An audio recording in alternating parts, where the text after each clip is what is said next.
revolution in media. Do you have a consumer-related issue? Want to learn more about matters concerning you as a consumer? Well, keep it locked to Nationwide 90 FM for the Consumer Hour with me, Nora Gay Banton. Weekdays from 9 to 10 a.m. for all your consumer-centric matters.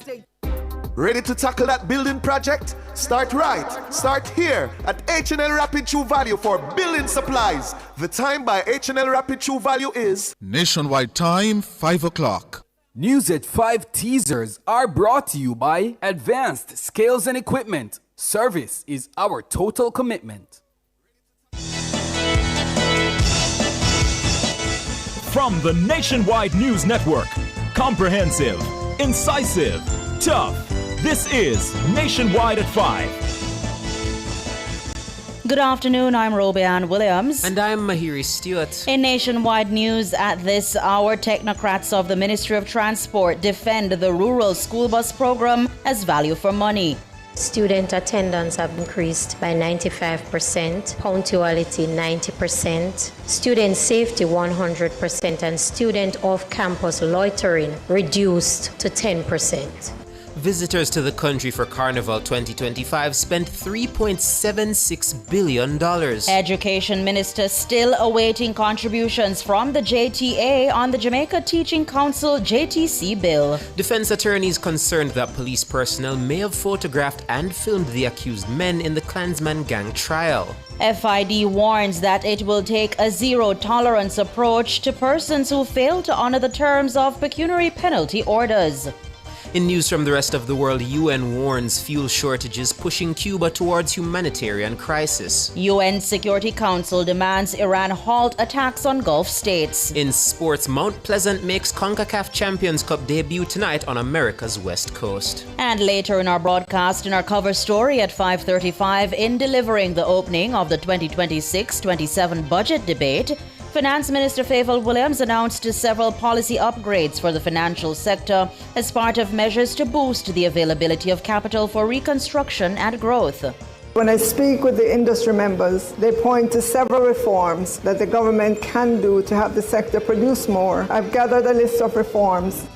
Minister Williams will join us. In the nation's business at 6:25, Finance Minister Fayval Williams has announced that the government will be seeking to make it easier for MSMEs to get government contracts. We'll get reactions from President of the MSME Alliance, Antoinette Hamilton, and Secretary at the Small Business Association of Jamaica, Kevin Frith. Taking you around the world at 6:45, Mandelson files recently released in the UK show that Prime Minister Keir Starmer was advised that Peter Mandelson's relationship with convicted sex offender Jeffrey Epstein posed a general reputational risk ahead of his confirmation as U.S. ambassador.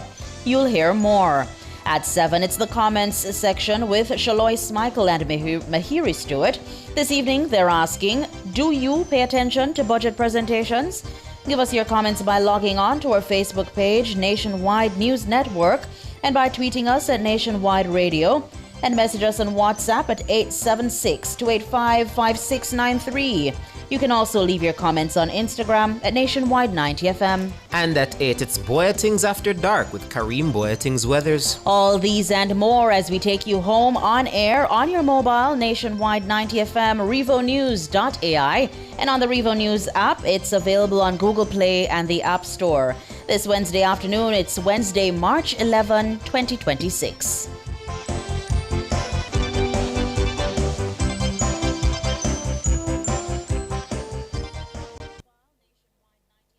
News at 5 teasers were brought to you by Advanced Scales and Equipment. Service is our total commitment. If it's news, it's got to be Nationwide 90 FM. Now to the details. The technocrats of the Ministry of Transport are defending the rural school bus program as value for money. The ministry, along with executives of the Jamaica Urban Transit Company, JUTC, appeared before legislators at Wednesday's sitting of Parliament's Public Administration Appropriations Committee, PAAC. The technocrats gave detailed explanations as to what went into the policy that guided the new bus system and the benefits derived for education. Siobhan Campbell tells us more. The rural school bus system was introduced in September last year as a means to fill gaps in transportation for students outside of the Kingston Metropolitan Transport Region, KMTR. It's derived from a policy directive dated as far back as 2023. To date, the system has not generated notable revenue, nor are there expectations of significant future income. However, Permanent Secretary in the Ministry of Transport, Kadisha Campbell Rochester, gave a breakdown of the social benefits in education. In answering, going back to Member Burchell's question, the data from the Ministry of Education that I have in front of me, student attendance have been increased by 95%, punctuality 90%, student safety 100%, and student off-campus loitering reduced to 10%. That's what the Ministry of Education would have shared with the Ministry of Energy, Transport, and Telecommunication. Several questions on the suitability of the used school buses were also fielded from opposition committee members. But JUTC Managing Director Owen Ellington defended their life expectancy. It was indeed an experience for us in terms of very rapid transition from policy to operation, us having to recruit, train, deploy, get involved in the old process of retrofitting, equipping, testing the buses and running them out. We have garnered a tremendous amount of technical experiences in-house, which will enable us to maintain a fleet of the sort over an extended period. In terms of maintenance costs for the buses, it has been reported before that the cost for maintenance is included in the procurement contract up to the 31st of March this year. So the company is not carrying any maintenance costs. But in our observation, we have observed that there is very little requirement for parts replacement once the routine servicing and maintenance activities are carried out. The ministry also gave a breakdown of the unit cost of operating the used buses at just over $12 million versus $21 million new. That's a savings of $9 million each. Mrs. Campbell Rochester noted that the government has shifted to new buses in keeping with the competitive tender requirements from the Public Procurement Commission. This differs from the unsolicited proposal used to acquire the used models.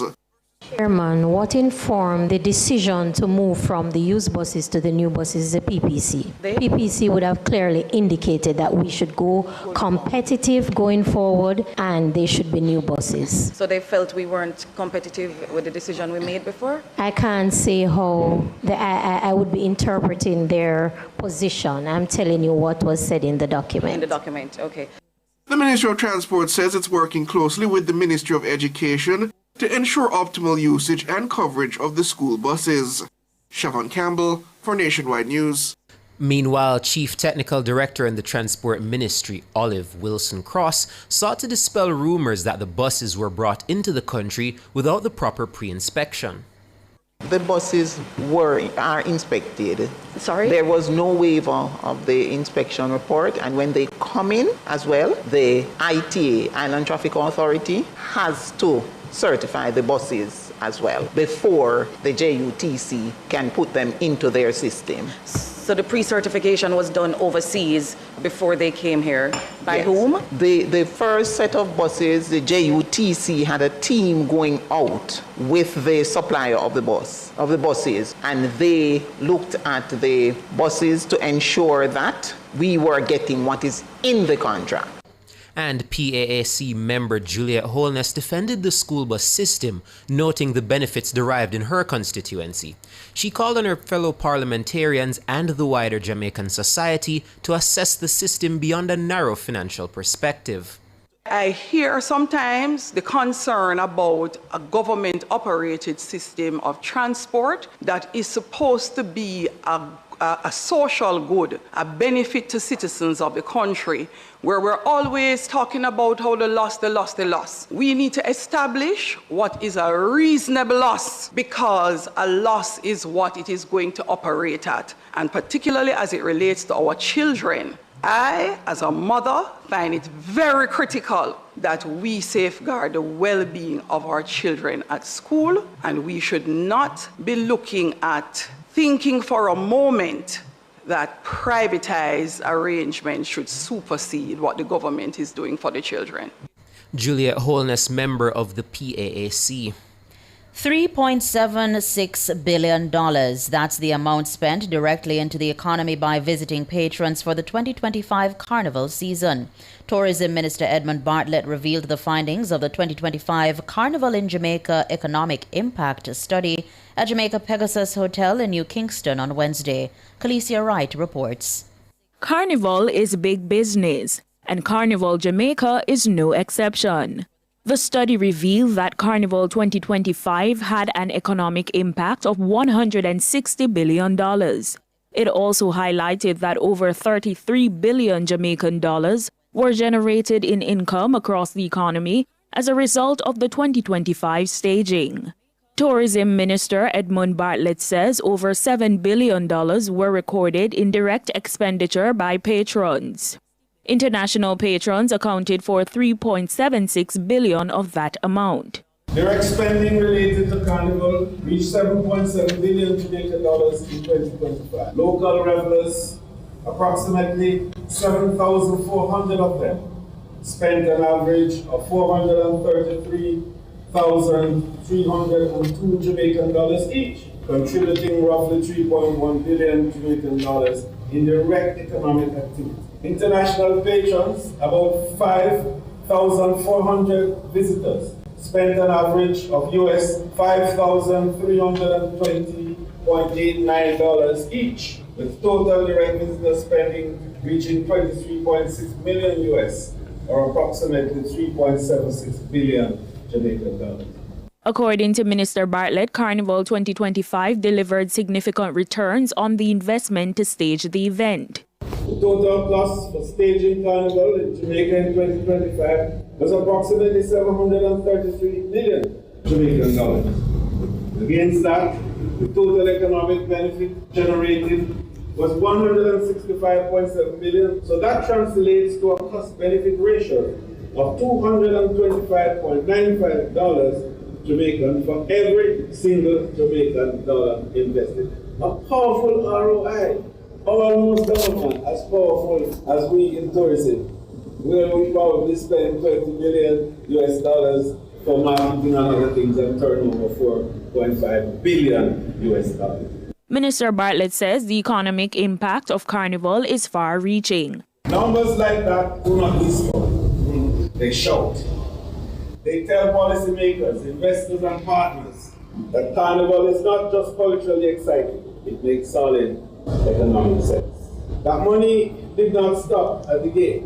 It moves through hotels and villas, restaurants and bars, transportation providers, retail outlets, event production, beauty and wellness services, food suppliers, costume design, security, logistics, and entertainment. You see how wide and varied and how elongated that value chain is.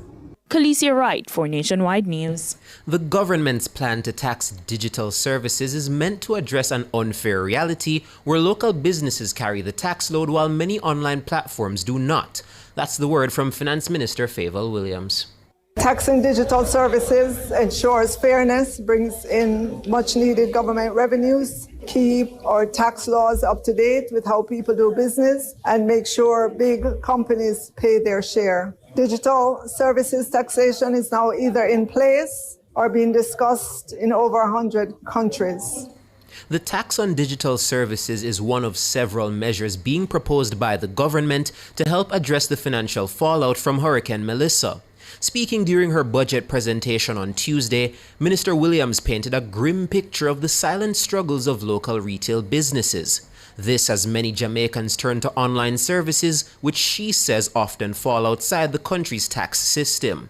Minister Williams says the decline in local businesses has a domino effect on the owners and their employees.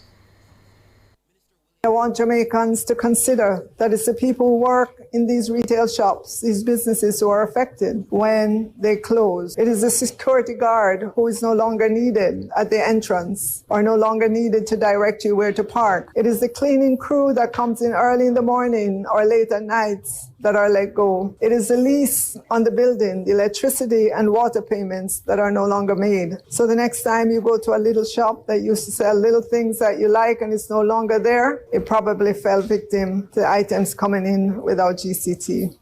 Favour Williams, Minister of Finance, the general consumption tax on digital services is expected to generate $300 million. You're listening to Nationwide News at 5. More news after these.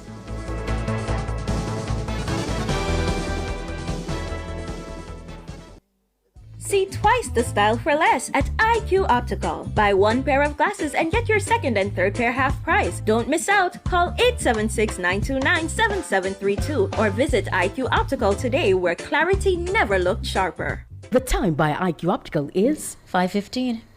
Termites, rodents, or birds infesting your home or office? Call Rentokil Initial, the pest expert, at 876-926-4236 for a free pest assessment island-wide. The temperature brought to you by Rentokil Initial is... It's 29 degrees Celsius in Kingston, 28 in Montego Bay.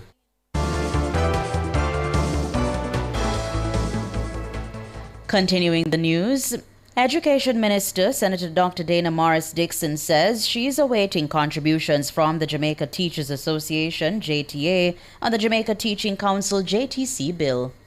I really wanted to be able to have moved by now. I am still waiting on the JTA comments in order for us to make the changes.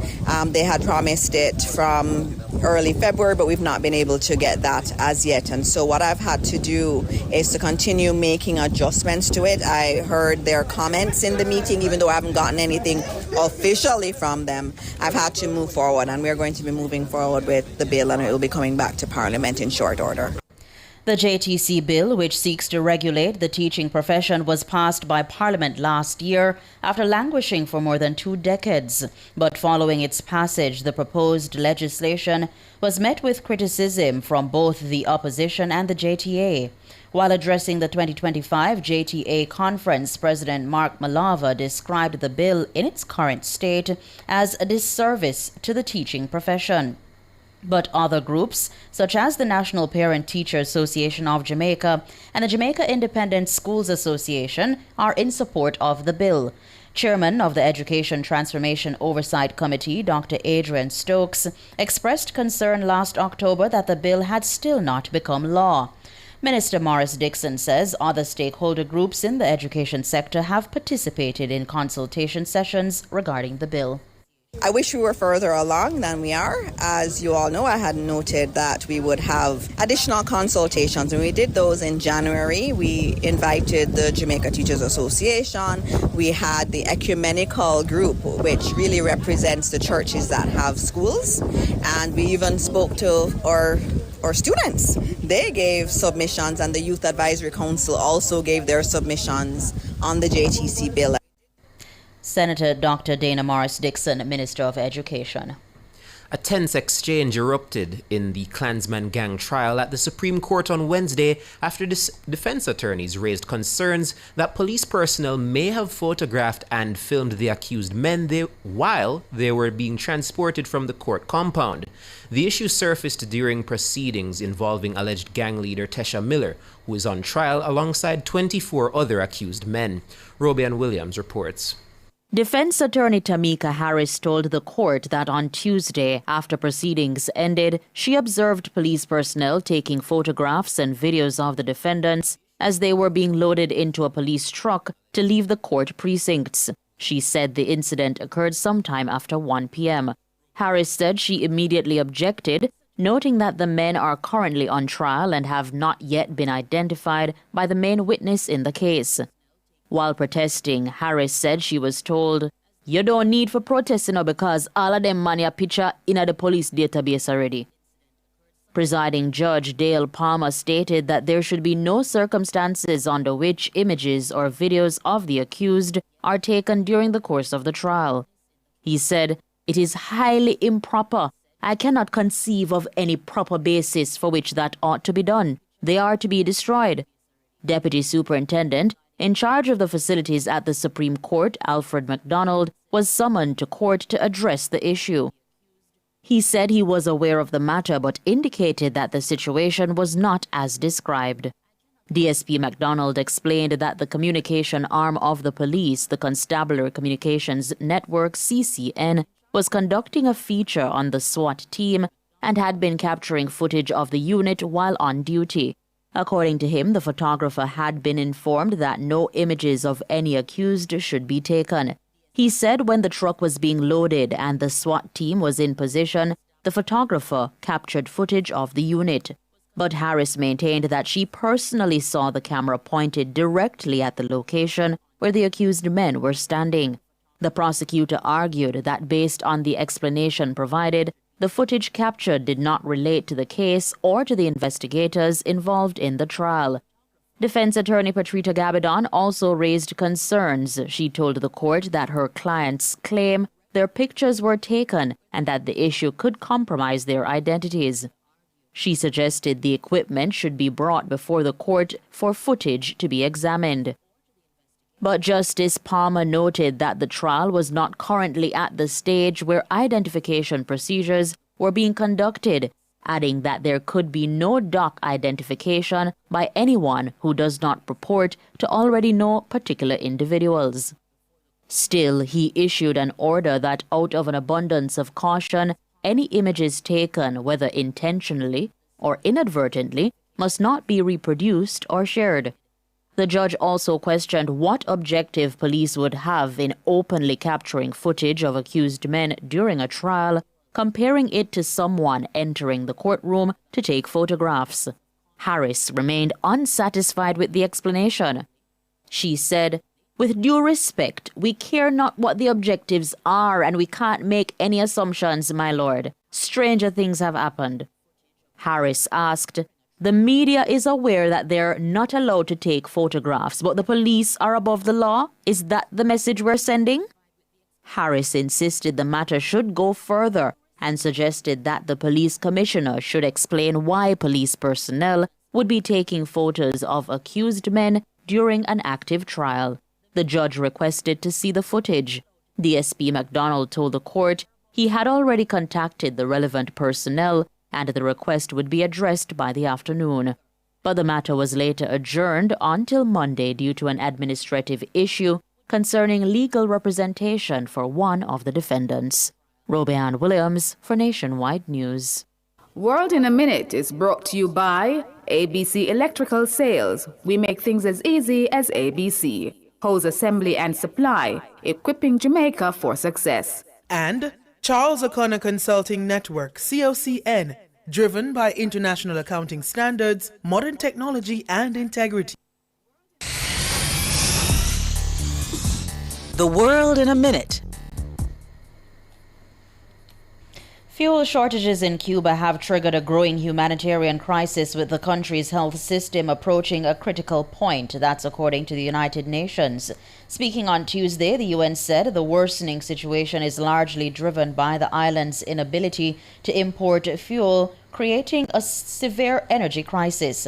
The UN says it's engaging with the member states, including the United States, to ensure humanitarian aid can reach Cuba without obstacles. The UN Security Council on Wednesday passed a resolution calling for Iran to immediately halt its attacks on Gulf states. According to the Council, Iran breached international law and poses a serious threat to international peace and security. The resolution, passed by 13 votes, reflects Iran's isolated position as it has aggressively responded to Israeli and US strikes. World in a Minute was brought to you by ABC Electrical Sales. We make things as easy as ABC. Hose assembly and supply, equipping Jamaica for success. And Charles O'Connor Consulting Network, COCN, driven by international accounting standards, modern technology, and integrity. Recapping the top stories making nationwide news at this hour, technocrats of the Ministry of Transport defend the rural school bus program as value for money. Visitors to the country for Carnival 2025 spent $3.76 billion. Defense attorneys concerned that police personnel may have photographed and filmed the accused men in the Klansman gang trial. I'm Robianne Williams. And I'm Mahiri Stewart. You can find the news on our website at revonews.ai and on the Revo News app. It's available on the Google Play and the App Store. News next, the headlines at 6.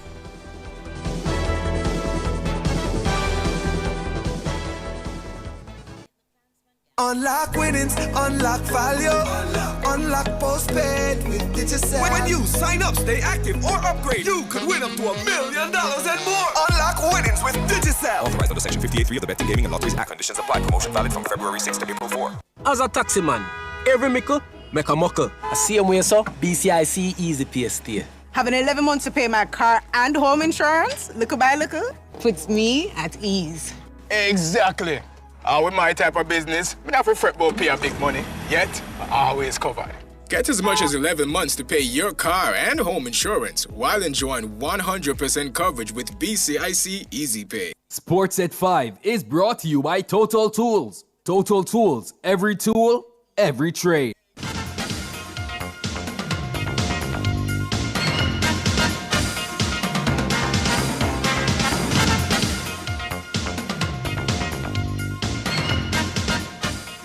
Hello, good afternoon, and welcome to Sports here on Nationwide 90 FM. I'm Wayne Walker. White ball captain Shea Hope is still the highest-ranked West Indies batsman in the ICC T20 World Ranking. The latest release of the ranking table following the World Cup shows Hope at number 17, well ahead of the next best West Indian, Rovman Powell, who's at 38. Shimron Hetmar, who caused a stir for the West Indies, the recent ICC T20 World Cup tournament, comes in at number 45, while Brandon King, the opener, at number 47. He completes the list of West Indians in the top 50 of the batsmen. Hetmar was the 9th highest run scorer at the World Cup. He scored 248 runs from 7 games. Hope made 217 runs also from 7 innings, and he's number 16th highest at the last World Cup. Pakistan's Shahbazad Farhan, 383 runs, was a leading scorer at the World Cup, but he's only 3rd in the world ranking, and he comes in behind the leader, Abhishek Sharma of India, who was also one of the standout players at the World Cup. Now, in the bowling department, Matthew Ford is the highest-ranked West Indian on the T20 World Bowling Ranking. He comes in at number 8, and Rashid Khan of Afghanistan is still at the top of the pile. Akhil Hussain is also in the top 20, he's number 18, and Gudakesh Moti at 27 complete the West Indians on the list. And the former Australian captain Mikey Clark believes that Jasprit Bumrah's ability to be a match winner in all 3 formats of the game makes India at the minute the most fair team in world cricket. The cunning right-arm seamer is the number 1 ranked bowler in Test cricket, and he also occupies the number 6 spot in the T20 World Ranking, which came out just a couple of hours ago. All 3 formats. He's by a distance the most important player in the world in all 3 formats. I just think he's a match winner in Test cricket, one-day cricket, T20 cricket. He bowls with a brand new ball in all 3 formats and takes wickets up front. He bowls in the hardest death overs in all, well, it's certainly in one-day cricket and T20 cricket. Run-saving machine, wicket taker. And Bumrah was the joint leading wicket taker at the last World Cup with 14 victims. And Clark says, given his skill sets, that puts him head and shoulders above the rest. Execution under pressure is as good as, well, not as good, is better than anybody in world cricket. That's Michael Clark, former Australian captain. Mount Pleasant Academy, the Caribbean champion, will debut in the CONCACAF Champions Cup on Wednesday night. They're on America's West Coast to face the record MLS champions LA Galaxy at the Dean Eaton Sports Health Park, and the game is set to kick off at 8:30 Jamaica time. Mount Pleasant has been badly hampered by the absence of no fewer than 10 of their squad members who were not given visas to enter the United States of America. But Coach Theodore Whitmore says the players who are available are now ready to put to one side the off-the-field issues and produce a good performance on the West Coast in the States tonight. Well, it's a huge opportunity. We welcome the challenge. The boys looking forward to the game, despite we have some issues, but we remain confident and look forward to the game. It's an important issue. It's one that you would like to have your team as a coach you could select from. But nonetheless, we have players who are eager to go out there and play. So again, we want to put all the negative behind us and look forward. And it's only one thing, and it's about the game. The Galaxy, they've played 6 games in 21 days, but Whitmore doesn't believe that gives this team an advantage. If you're coming on the back end of the season or the middle of the season or the start of the season, everybody wants to do well in a competition like this. So I don't see it as an advantage. We tend to concede goals some minutes, but again, when you try to rotate and look forward with the situation that we are in, and we try to look forward to this game against LA Galaxy. And the return leg is in Kingston next week, Thursday. Finally, in sports at this time, record 15-time champions Real Madrid. They were in smashing form in the European Champions League today. They clobbered Manchester City by 3-0 at the Santiago Bernabeu in the first leg of their round of 16 clash. Captain Federico Valverde, the Uruguayan star, led the way with a stunning first-half hat-trick for his first as a Lily White, and they've got one foot firmly in the quarterfinals of the game. It's a lovely ball in behind O'Reilly to Valverde, and Donnarumma's not there. It's Valverde from the angle of Real Madrid lead. Danny Valverde in again, and Danny Valverde scores again. It's the captain striking the Bernabeu. One off the right foot, one off the left foot. 2-0 to Real Madrid. By Brahim Diaz again, he didn't get there. Oh my goodness. It's a hat-trick. It's the Danny Valverde show at the Bernabeu. It's the first hat-trick of his career. Brilliant performance there today by the former champions, Real Madrid. And the reigning champions, Paris Saint-Germain, they were pushed some distance, but eventually brushed aside Chelsea by 5-2 at the Parc des Princes in France today in Paris.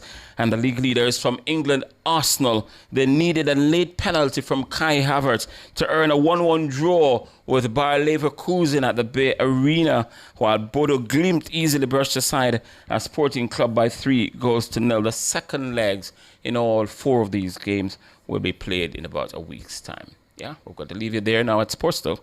Come back at 6:05. Alric Swaby will be your presenter and our main sportscaster.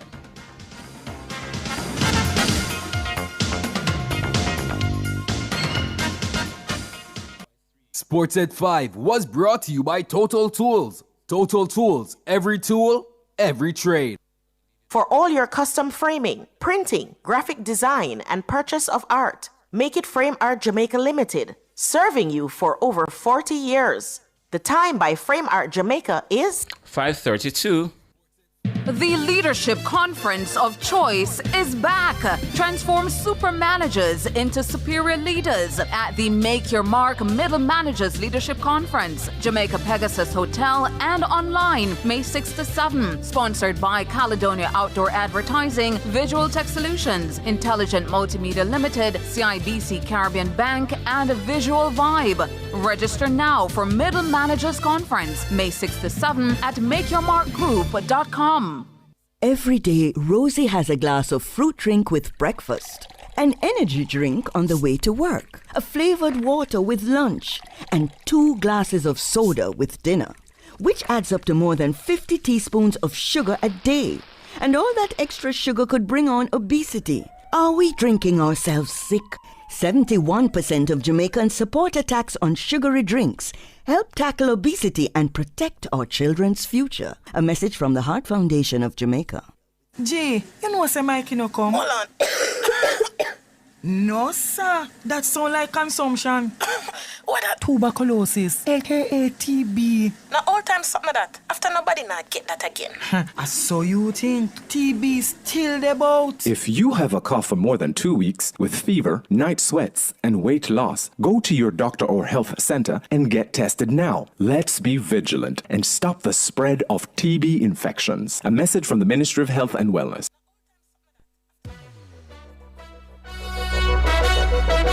Over a month ago, we invited you to be a part of something special, something different. And you know what? over 500 of you said, all right, we're in. That means over 500 of you decided to move from just being a listener to being a part of the family. The Nationwide Family Club isn't just an idea anymore. It's real, it's growing, and it feels good. And because family looks out for family, for the entire month of March, we're doing something extra. Every single week, one family club member will win a $25,000 supermarket voucher. That's 4 winners, 4 weeks, 4 real chances. Because when you stick with us, we believe you should feel it. Loyalty shouldn't just be appreciated, it should feel rewarded. The Nationwide Family Club is where you, our listeners, come closer. Not just hearing the stories, but seeing how they're made. Not just listening to the voices, but connecting with the people behind them. In the Family Club, you get early access to documentaries, exclusive content on air, member-only conversations, birthday shout-outs, breaking news alerts, and depending on your tier, studio experiences and private live streams. That's not just regular radio, that's family access. This isn't just a subscription, it's connection, it's community, it's saying, I support what you do, and I want to be closer to it. More content, more interactions, more behind the scenes, and no, more chances to win. And if you've been watching from the sidelines, we've been saving a seat for you. Join today, be a part of the first 1,000 family members, and this March, you could be one of 4 people walking away with a $25,000 supermarket voucher. Go to patreon.com/Nationwide News Network, the Nationwide Family Club, closer than radio, stronger than ever, and growing with you, our family.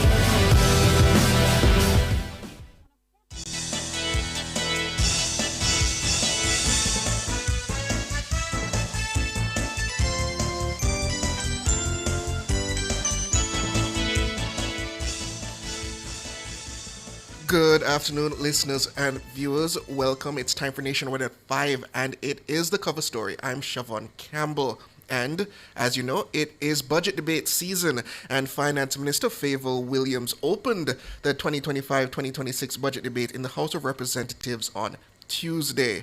She says the government will be implementing major reforms to the financial sector as part of measures to boost the availability of capital for reconstruction and growth.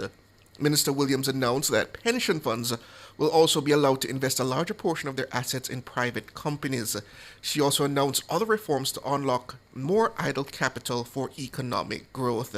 In the meantime, the finance minister says the country's net international reserves, NIRs, stood at $6.8 billion at March 5 this year. The minister says the damage from Hurricane Melissa is estimated to have cost the country $12 billion. That's nearly 2 trillion Jamaican dollars, equivalent to 56.7% of the country's GDP in 2024. She also made note of the ongoing war in the Middle East and its impact on oil prices for Jamaica.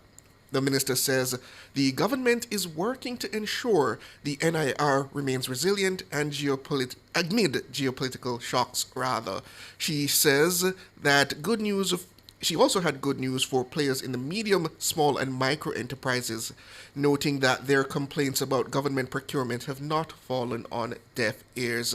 She says MSMEs will find it easier to get government contracts. Well, to discuss her opening presentation and the way forward, the Minister of Finance herself joins us now. Good afternoon, Minister Williams. Hi, good afternoon. Good afternoon to your listeners as well. Thank you for having me on. It is good and a pleasure to hear from you, Minister Williams. So my first question, really, Minister, what was the message you wanted to convey to Jamaicans with your budget opening yesterday? You mean with the actual opening? Or Yeah, just the budget general? debate opening. In terms of what was the message that you wanted to convey from your budget debate presentation? Well, the message that I wanted to convey is all of us in Jamaica, ordinary Jamaicans, businesses, government, all of us have a collective responsibility to move forward with the reconstruction and growth of this country.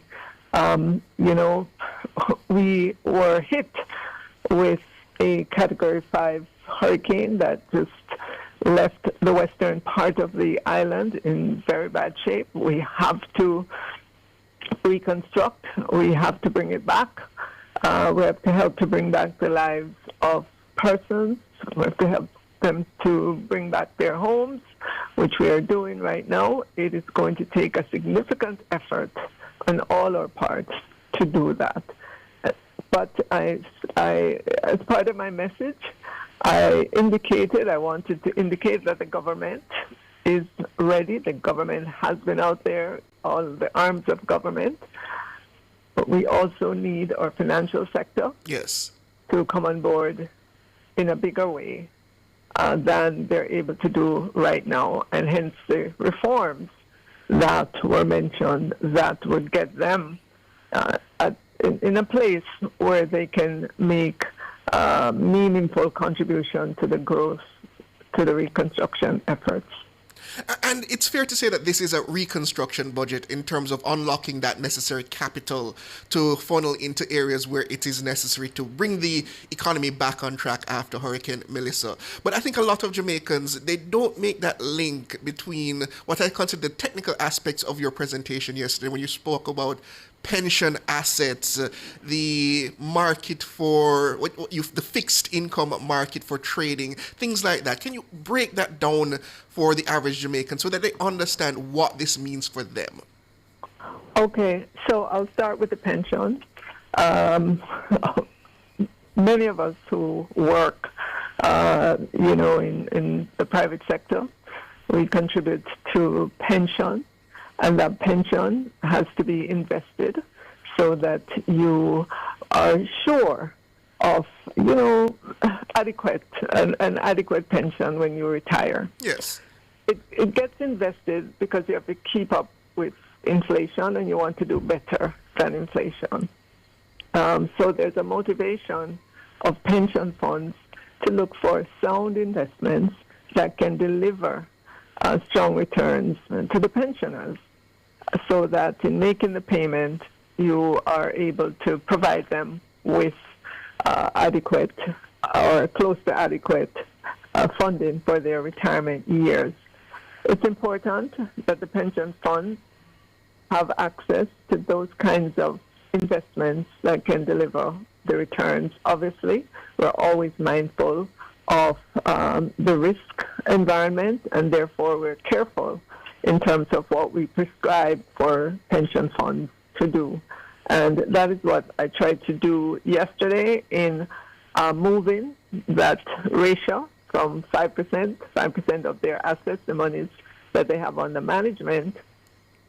I moved that, or we will be moving that at a particular date in time to the 7.5%. They can go up to that level in terms of investing in private companies. Obviously, there has to be criteria for these private companies that they can invest in.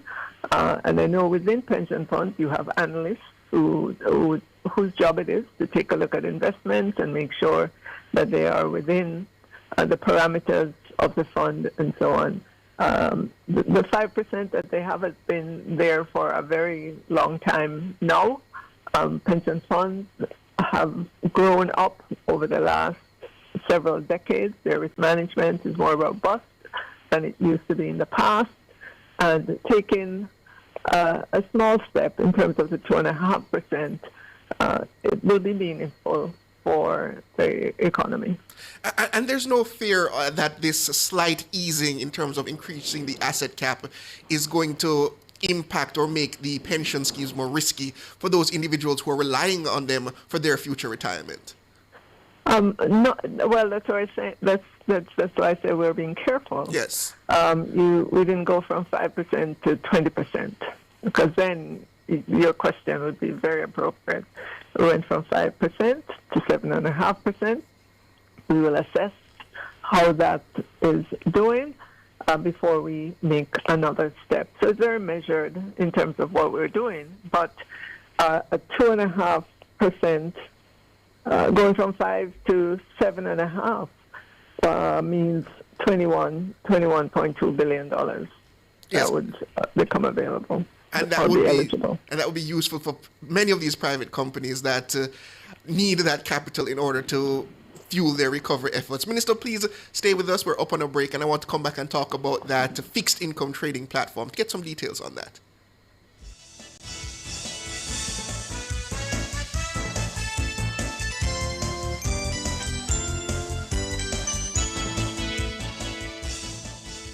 Order Pizza Hut online at pizzahutjamaica.com or through WhatsApp at 876-837-4488. Pizza Hut, now that's delivering. The time by Pizza Hut is... It's 5:44.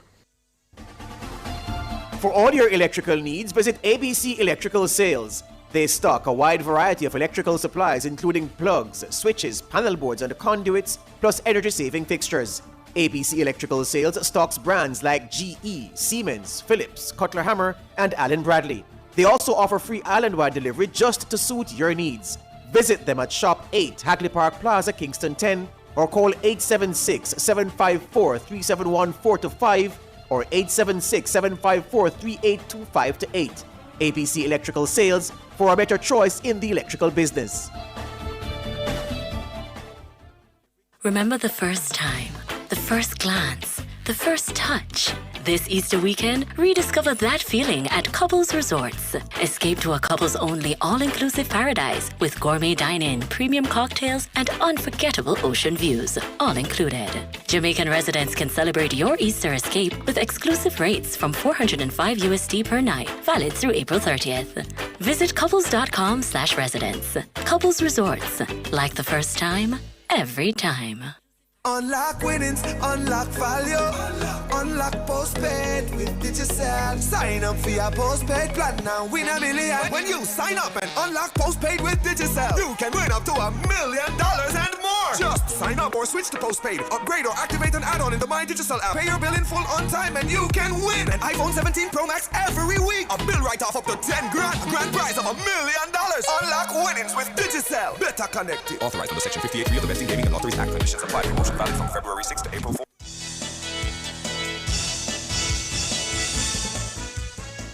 Welcome back, listeners and viewers, to the cover story. We are talking the budget. Remember, it's budget debate season, and we have with us the Minister of Finance and the Public Service, Favour Williams, who just yesterday opened the budget debates in the House of Representatives. So, Minister, the fixed income trading platform that the government is envisioning, explain to the average Jamaican. I know you said it yesterday yourself that a lot of Jamaicans hearing much of this are wondering to themselves, what does this mean for me? What does this actually mean? And you try to demystify it somewhat in terms of bringing this matter of securities and high finance to the average Jamaican so they themselves can benefit. So go into some explanation as to the fixed income trading platform. The best way to describe it is, I know a lot of Jamaicans are aware of the Jamaica Stock Exchange. Yes. And they know that they can log on to the Jamaica Stock Exchange website and they can find information about the companies that are listed and traded on the stock exchange. And they know that they can, go to the brokers and open an account, have access to the portfolio managers that are there that can talk them through, investing and ask them about their objective for investing, what is their time horizon, what is their risk tolerance, and all of that. I think a lot of Jamaicans know that. They hear about the stock exchange on the nightly news, it may be reported, and so on.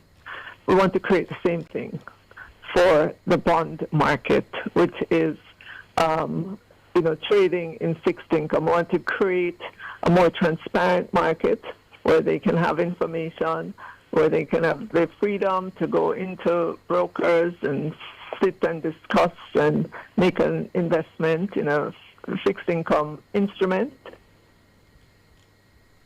Minister Williams, are you there? Oh, there. We lost the minister. We'll try to get her back as soon as possible. She was speaking about the creation of the fixed income trading platform for government bonds and other government-backed securities. Very important to know, because I think a lot of individuals lose out on many of these bond offerings that the government puts forward, and a lot of these come with very good rates, rates that the average Jamaican can benefit from, and they come with almost a guarantee, because it's government paper. There's almost a guarantee that you will get the return that you are promised. So it's very important for a lot of Jamaicans who might be afraid to get involved in that type of investment, that they listen to what the minister is saying. I understand we have her back, Minister? Yes, I'll start over because I don't know what point you lost me, because I was hearing you, but I was saying I know many Jamaicans have heard of the Jamaica Stock Exchange, and I think they have an idea of what that market does.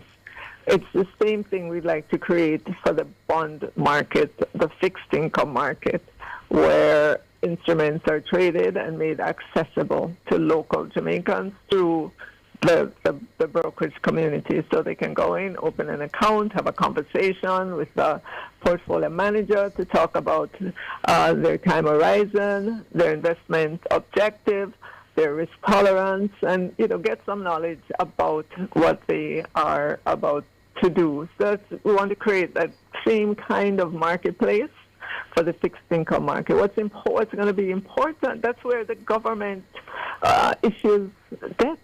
When the government borrows, the government issues an instrument. It pays a particular interest rate depending on the length, the number of years to maturity, and mostly it's big entities that take advantage of that offering. Lots of Jamaicans can get used to that notion of investing in government securities that pay interest payment. And they can do that through various brokers around. And it will help with their understanding, and it will help with the deepening of the markets as well. There are corporate entities that may wish to issue debt securities as well. And obviously it is all done through the control of brokers who would have vetted these companies and made sure that their financials are good and so on. So we're trying to do for the fixed income market what has been done for the equities market via the Jamaica Stock Exchange. Yes, Minister, lovely. I know there were some criticisms by the Independent Fiscal Commission in terms of heading into the budget debate presentation yesterday, and I see you answered a lot of them, but there was one that stuck out to me in terms of the debt to GDP ratio, that target, and the Independent Fiscal Commission suggesting that we could see ourselves back on track at that target by 2030. Suggest that was a bit unrealistic based on the information currently present. Is it that the government has better particulars as to bringing that target back? No, it's a difference of opinion, just in terms of what the consumer price index is telling us in terms of the information there versus the GDP deflator. Sorry about that, but I just have to say that name, which basically tells you if your GDP figure that you've calculated, it tells you how much inflation is in it. So let me see if I can simplify a little bit more. If I give you the nominal GDP figure, and I give you the consumer price index, which is the inflation in the general economy, you should be able to take those two numbers and do a simple subtraction, and it tells you how much inflation is in your GDP. Because the GDP number is really the goods and services produced in your economy. It moves from year to year, and you want to know if it's a real movement in terms of the quantity of goods that you're producing versus just a price movement. So that's what that whole conversation was about. We disagree, and I presented the arguments as to why. We believe that there's a lot of reconstruction activity happening on the part of the private sector. The fiscal commissioner looked at government and said, government hasn't started yet with the reconstruction, and so this is the impact. You can't expect, to see the GDP rise as much as we're projecting. But we're saying you've missed out on what's happening in the private sector. There's a lot of reconstruction activity happening there. Yes. Right after the hurricane, that should be taken into consideration. Yes, I mean, even the PIOJ and the BOJ has suggested that the recovery has gone well beyond the pace what they were expecting in terms of at this point in time and what they expect in the future. So I suppose there is some information that would have to be taken into consideration there. But what about the NARA, Minister? I think another criticism from the Independent Fiscal Commission is we still don't have much details as to when will NARA come into effect, how will it operate? Well, you know what? Prime Minister, when he speaks, will give the country more information on NARA. I know that there has been a lot of work going on behind the scenes to initially scope out what the projects are and the quantum and so on.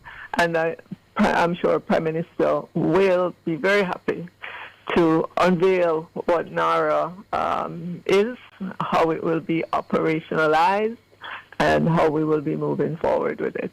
Understood.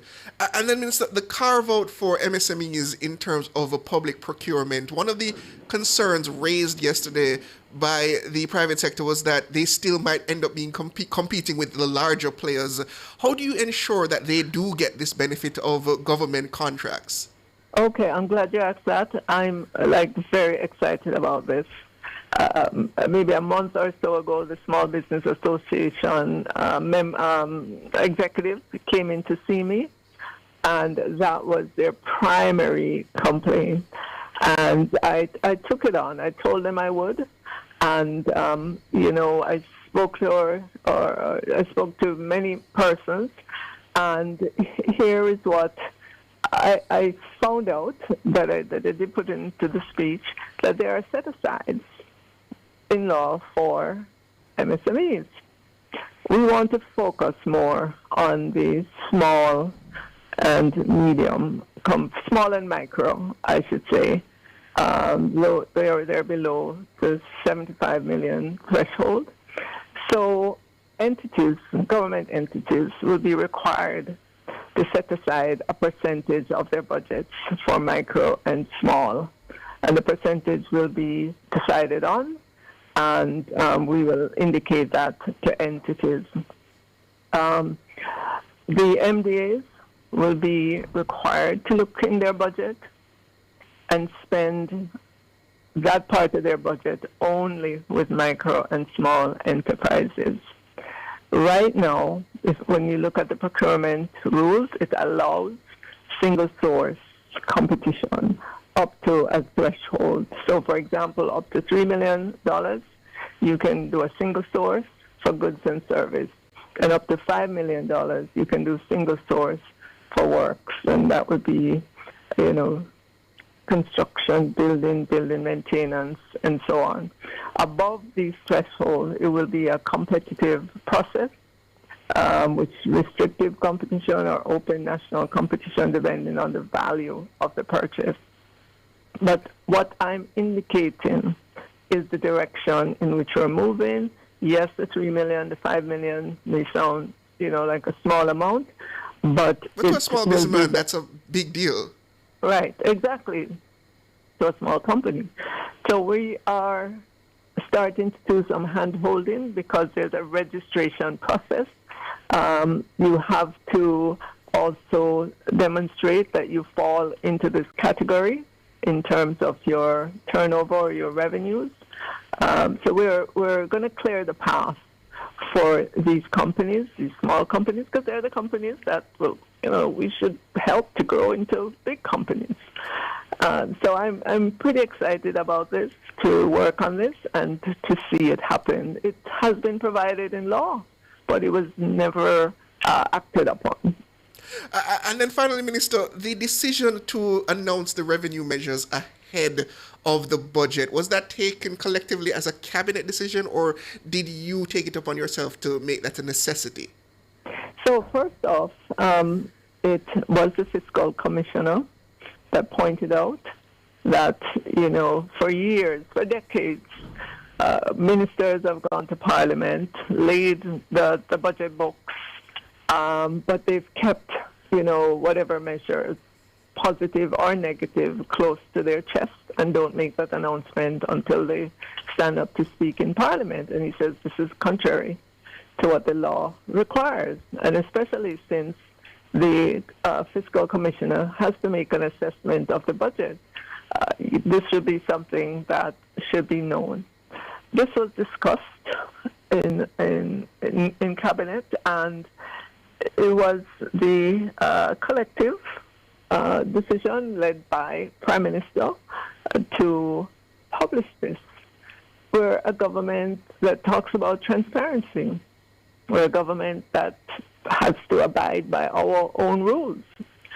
And so that was the decision. I have to tell you, I personally was a little nervous about it because it was something we'd be doing for the first time. I didn't know how Jamaicans would react to it.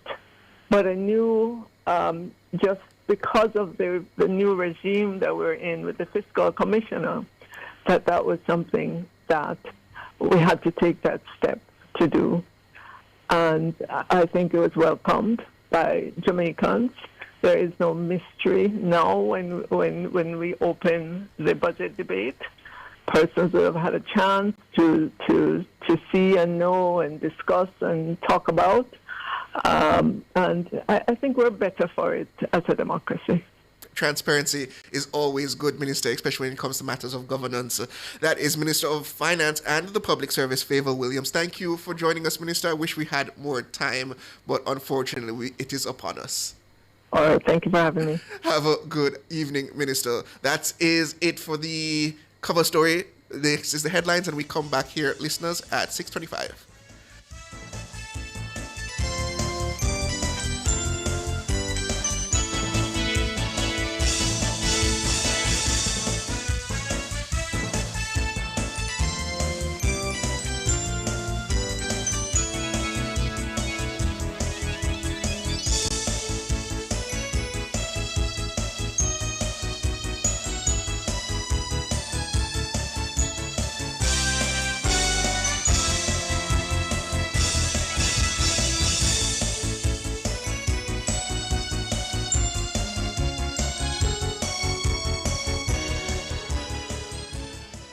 The time brought to you by Guardian Life. Live secure, live easy is... A minute after 6.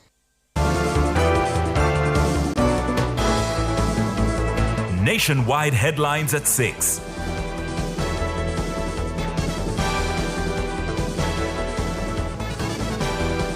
Good evening with the headlines at 6. I'm Shalois Michael. Technocrats of the Ministry of Transport are defending the rural school bus program as value for money. The ministry, along with executives of the Jamaica Urban Transit Company, JUTC, appeared before legislators at Wednesday's sitting of Parliament's Public Administration Appropriations Committee. Permanent Secretary in the Ministry of Transport, Kadisha Campbell-Rochester, gave a breakdown of the social benefits in education. In answering, going back to Member Burchell's question, the data from the Ministry of Education that I have in front of me, student attendance have been increased by 95%, punctuality 90%, student safety 100%, and student off-campus loitering reduced to 10%. That's what the Ministry of Education would have shared with the Ministry of Energy, Transport, and Telecommunication. Kadisha Campbell-Rochester, Permanent Secretary in the Ministry of Transport. Several questions on the suitability of the used buses were also fielded from opposition committee members. But JUTC Managing Director Owen Ellington defended their life expectancy.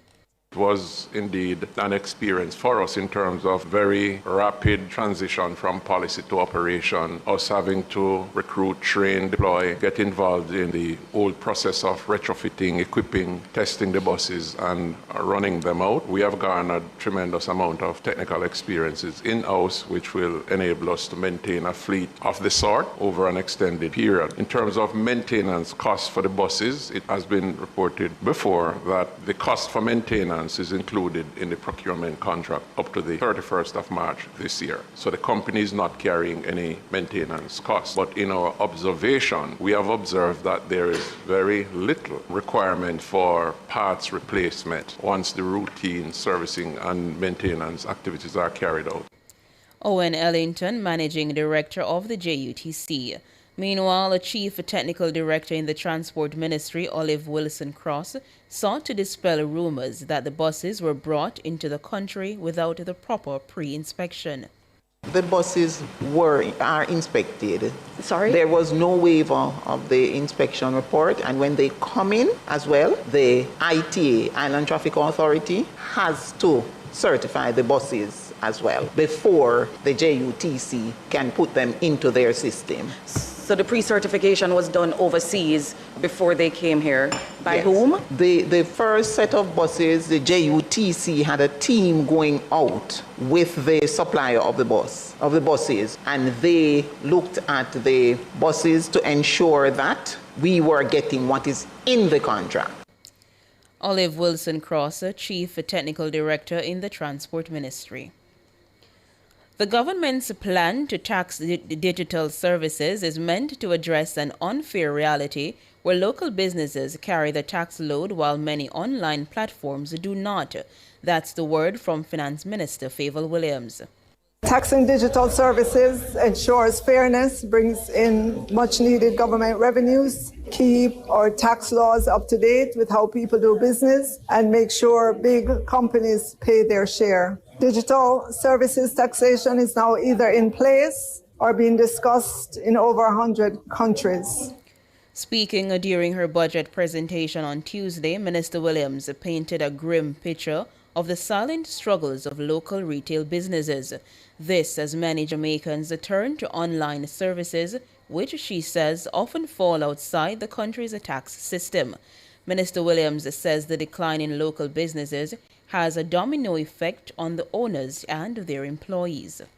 I want Jamaicans to consider that it's the people who work in these retail shops, these businesses, who are affected when they close. It is the security guard who is no longer needed at the entrance or no longer needed to direct you where to park. It is the cleaning crew that comes in early in the morning or late at nights that are let go. It is the lease on the building, the electricity and water payments that are no longer made. So the next time you go to a little shop that used to sell little things that you like and it's no longer there, it probably fell victim to items coming in without GCT. Favour Williams, Minister of Finance. Education Minister Dr. Dana Morris Dixon says she's awaiting contributions from the Jamaica Teachers Association, JTA, on the Jamaica Teaching Council, JTC bill. I really wanted to be able to have moved by now. I am still waiting on the JTA comments in order for us to make the changes. They had promised it from early February, but we've not been able to get that as yet. And so what I've had to do is to continue making adjustments to it. I heard their comments in the meeting, even though I haven't gotten anything officially from them. I've had to move forward, and we're going to be moving forward with the bill, and it will be coming back to Parliament in short order. The JTC bill, which seeks to regulate the teaching profession, was passed by Parliament last year after languishing for more than 2 decades. But following its passage, the proposed legislation was met with criticism from both the opposition and the JTA. Minister Morris Dixon says other stakeholder groups in the education sector have participated in consultation sessions regarding the bill. I wish we were further along than we are. As you all know, I had noted that we would have additional consultations, and we did those in January. We invited the Jamaica Teachers Association. We had the ecumenical group, which really represents the churches that have schools, and we even spoke to our students. They gave submissions, and the Youth Advisory Council also gave their submissions on the JTC bill. Senator Dr. Dana Morris Dixon, Minister of Education. Those were the headlines at 6. I'm Shalois Michael. Sports is next.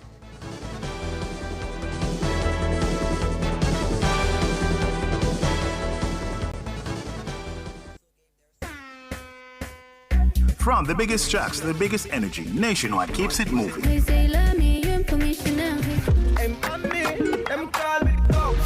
you love the vibes, come and lock in with us for real. World boss, leave a prison could stop me. Join the Nationwide 90 FM Family Club today on Patreon. Practice. God me say you watch you over me practice.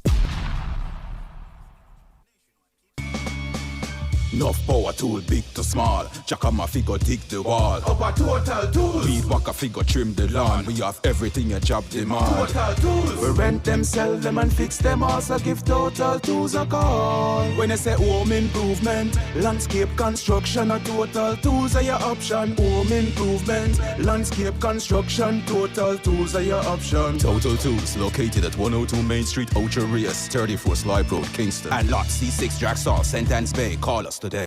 Remember the first time, the first glance, the first touch.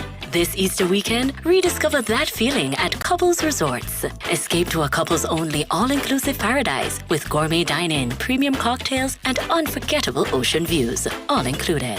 Jamaican residents can celebrate your Easter escape with exclusive rates from $405 USD per night, valid through April 30th. Visit couples.com/residents. Couples Resorts, like the first time, every time.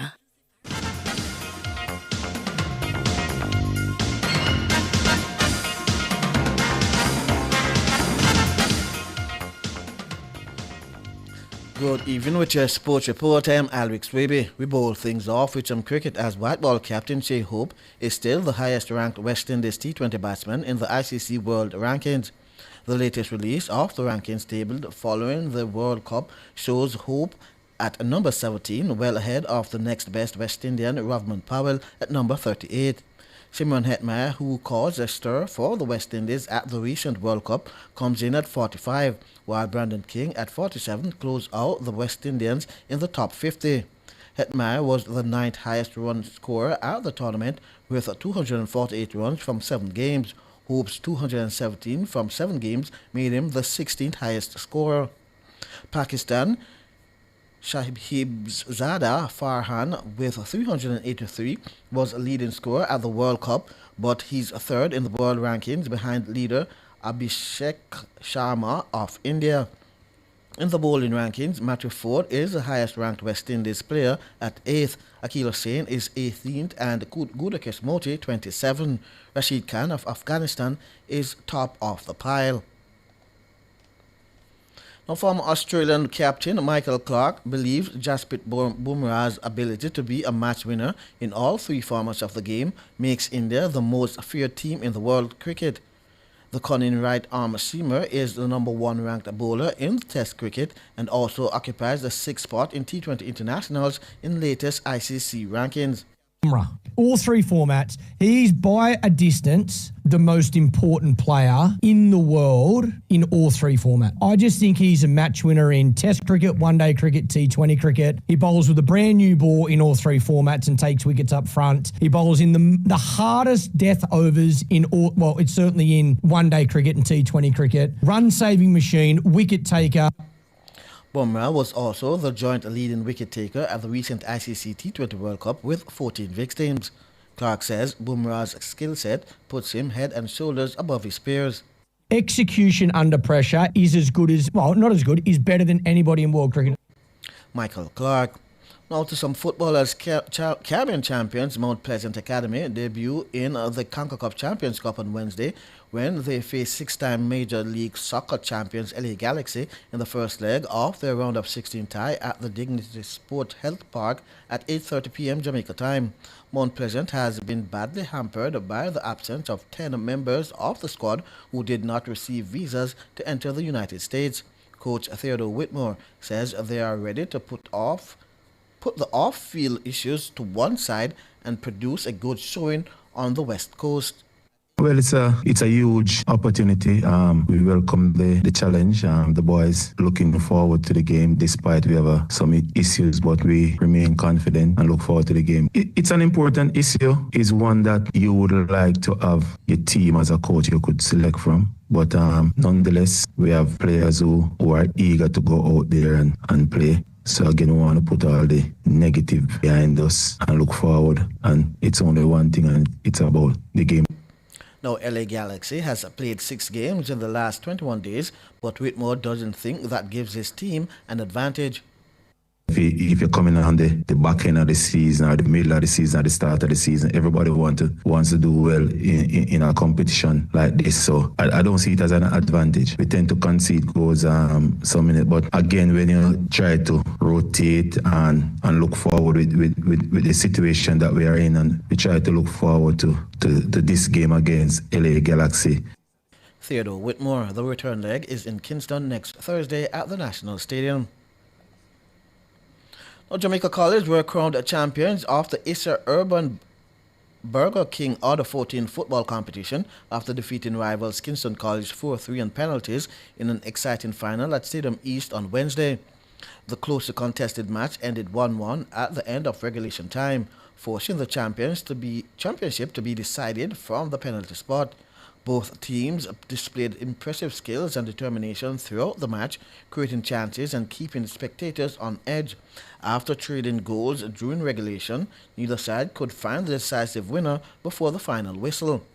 In the penalty shootout, Jamaica College held their composure, converting 4 of their attempts to edge Kingston College, who managed 3 successful kicks. Now, record 15-time champions Real Madrid were in smashing form in the European Champions League on Wednesday. They clobbered Manchester City 3-0 in the first leg of their round of 16 clash at the Santiago Bernabeu. Captain Federico Valverde led the way with a stunning first-half hat-trick, his first for the Little Whites, who've got one foot firmly in what would be their 41st quarter-final. It's a lovely goal in behind O'Reilly to Valverde. Donnarumma's not there. It's Valverde from the angle and Real Madrid lead. Danny Valverde in again, and Danny Valverde scores again. It's the captain striking the Bernabeu. One off the right foot, one off the left foot. 2-0 to Real Madrid. By Brahim Diaz again. He didn't get there. Oh my goodness. It's a hat-trick. It's the third goal that he shot at the Bernabeu. It's the first hat-trick of his career. Now, reigning champions, PSG were pushed by Chelsea before brushing them aside 5-2 at the Parc des Princes.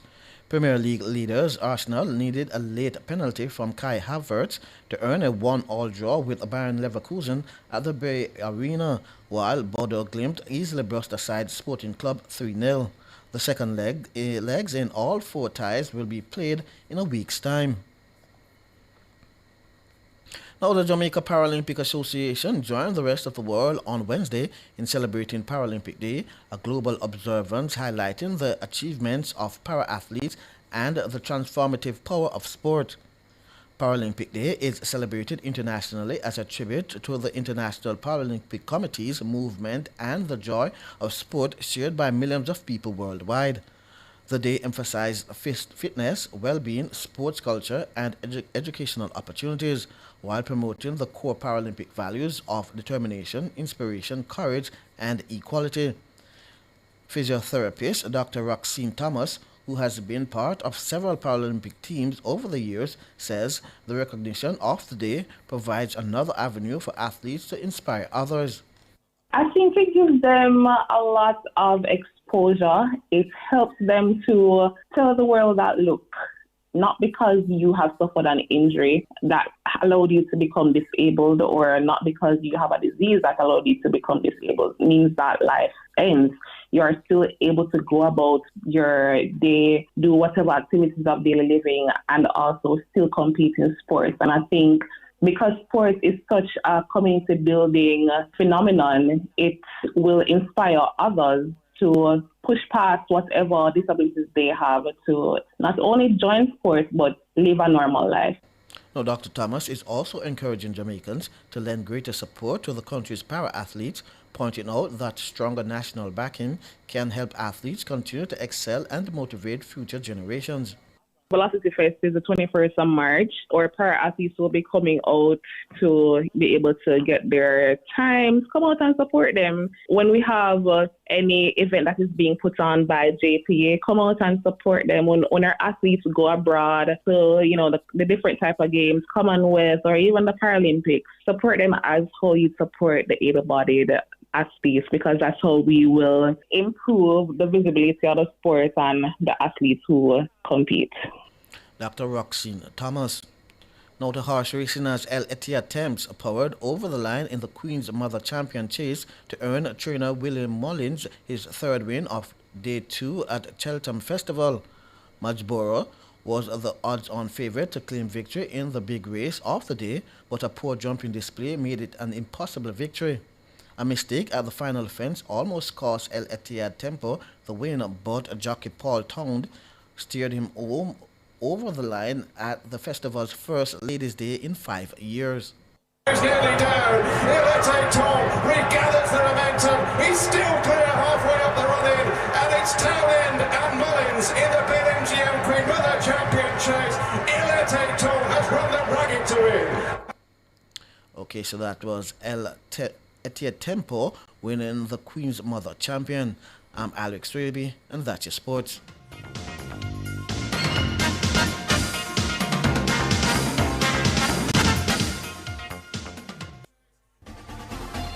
For all your electrical needs, visit ABC Electrical Sales. They stock a wide variety of electrical supplies including plugs, switches, panel boards and conduits, plus energy-saving fixtures.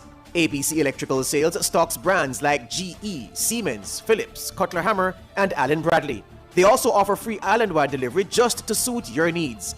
Visit them at Shop 8, Hagley Park Plaza, Kingston 10 or call 876-754-3714-5 or 876-754-3825-8. ABC Electrical Sales, for a better choice in the electrical business.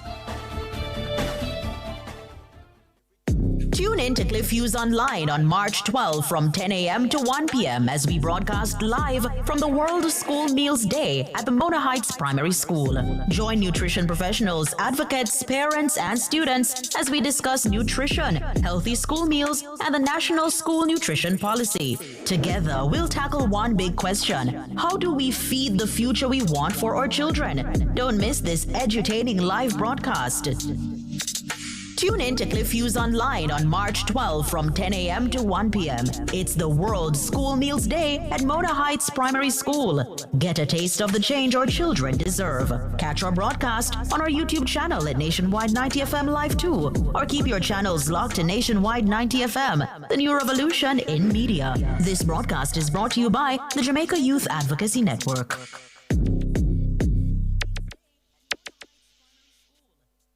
Every day, Jamaicans have something to say.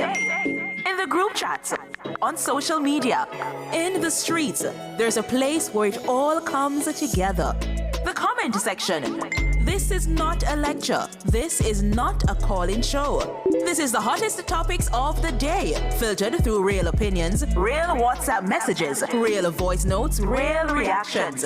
You agree, disagree, sound off, text it, voice note it, debate it. Comments section, Monday to Friday from 7 to 7:30 p.m. only on Nationwide 90 FM, the new revolution in media.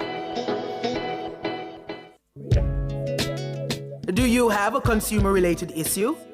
Want to learn more about matters concerning you as a consumer? Well, keep it locked to Nationwide 90 FM for the Consumer Hour with me, Nora Gay Banton. Weekdays from 9 to 10 a.m. For all your consumer-centric matters, stay tuned to the Consumer Hour on Nationwide 90 FM, a revolution in media. It's Monday, get over your blues. Or Tuesday, Wednesday, Thursday, Friday. The E-Zone is here for you. With the Stinger Honeybee and Karim Boyatings from 3 to 5 p.m. on Nationwide 90 FM. We've got your entertainment news. Then we want to hear your views. Why you say? Jump in the mix. Or the hot seat. Don't miss our brain busters. Or the crazy giveaways. Let's talk fashion. Send us your outfit of the day. Ooh, cutesy. Very demure. Are you looking for love? Come on one of our blind dates. Send your request to ezoneblindates@gmail.com. That's ezoneblindates@gmail.com. And stay tuned for your confessions. These are my confessions. Share them with us at ezoneconfessions@yahoo.com. I mean, is this planet Earth? Is it? I don't know. Let me check. Either way, it's got a buzz. And a bugger thing. Ow! Ow!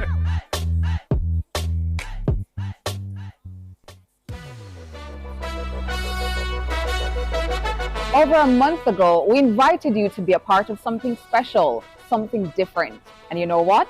Over 500 of you said, all right, we're in. That means over 500 of you decided to move from just being a listener to being a part of the family. The Nationwide Family Club isn't just an idea anymore. It's real, it's growing, and it feels good. And because family looks out for family, for the entire month of March, we're doing something extra.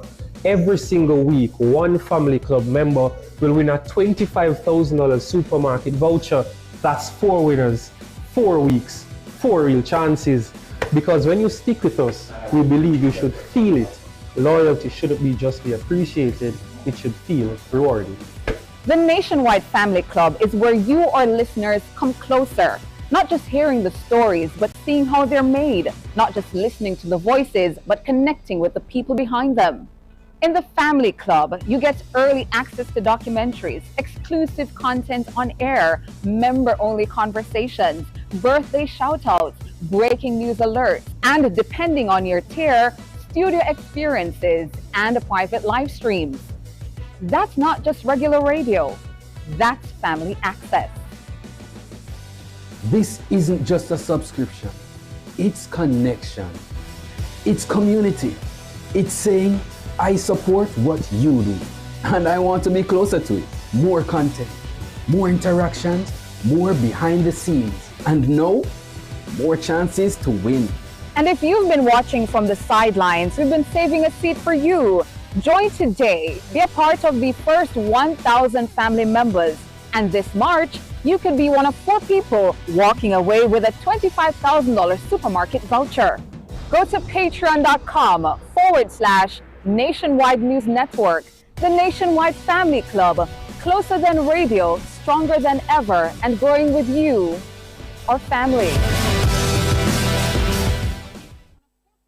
The Nation's Business is brought to you by the Heart Foundation of Jamaica. There's nothing sweeter than a healthy lifestyle.